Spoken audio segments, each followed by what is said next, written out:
ਪੈਦਾਵਾਰ ਵਧਦੀ ਜਾਵੇ। 17,000 ਦੀ ਹੋਣੀ ਲੱਗੇ ਇਹ ਵਾ ਇਹਦਾ 74 68 ਦਾ ਪੋਟੈਂਸ਼ੀਅਲ। ਫਿਰ ਸਾਡੇ 74 68 ਦਾ ਇੱਕ ਤਾਂ ਹੈਗੀ ਪੈਦਾਵਾਰ ਬਿਹਤਰੀਨ ਆ।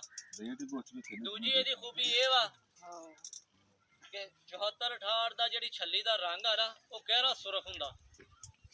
100 ਮਣ ਜਿੱਦਾਂ ਅਸੀਂ ਦੱਸਦੇ ਪਏ ਕਿ 80 ਮਣ ਇਹਨਾਂ ਨੇ ਕੱਢੀ ਸੀ, 102 ਮਣ ਵਾਲੇ ਵੀ ਜ਼ਿੰਮੇਦਾਰ ਆ। ਅਗਰ 100 ਮਣ ਮੱਕੀ ਹੋਵੇ ਲੈ ਜਾਵੇ ਤੇ 100 ਰੁਪਏ ਦਾ ਵੀ ਫਰਕ ਪੈ ਜਾਵੇ ਤੇ ਸਿੱਧਾ 10,000 ਰੁਪਏ ਦਾ ਫਰਕ ਤੇ ਰੰਗ ਦੀ ਵਜ੍ਹਾ ਤੋਂ ਉਹਨੂੰ ਫਾਇਦਾ ਹੋਏਗਾ। ਦੂਸਰੇ ਨੰਬਰ ਤੇ ਇੱਕ ਮੌਸਮੀ ਵਿੱਚ ਬਹੁਤ ਵੱਡਾ ਮਸਲਾ ਹੁੰਦਾ ਜਿਹਨੂੰ ਕਹਿੰਦੇ ਆ ਫਰੂਟ ਫਲਾਈ ਦਾ ਮਸਲਾ। 74 68 ਦੇ ਅੰਦਰ ਇਹ ਖੂਬੀ ਆ। ਸਾਰਾ ਜੋ 74 68 ਦਾ ਇਹ ਦੱਸ ਦਿਓ ਜ਼ਿਮੀਦਾਰਾਂ ਨੂੰ 24 ਘੰਟੇ ਵਾਲਾ ਸਪਰੇਅ ਕਰ ਲੈਣ, ਉਸ ਤੋਂ ਬਾਅਦ ਸਪਰੇਅ ਇਸ ਤੇ ਨਹੀਂ ਵੀ ਹੋਣਾ, ਇਹ ਵੀ ਦੱਸ ਦਿਓ। ਉਹ ਵੀ ਦੱਸਦੇ ਨੇ ਜੀ ਇਹਨੂੰ ਇਕੋ ਸਲਫਿਊਰਾਨ ਤੇ ਹੈਲੋ ਸਲਫਿਊਰਾਨ ਉਹ ਸਪਰੇਅ ਨਹੀਂ ਕਰਨਾ।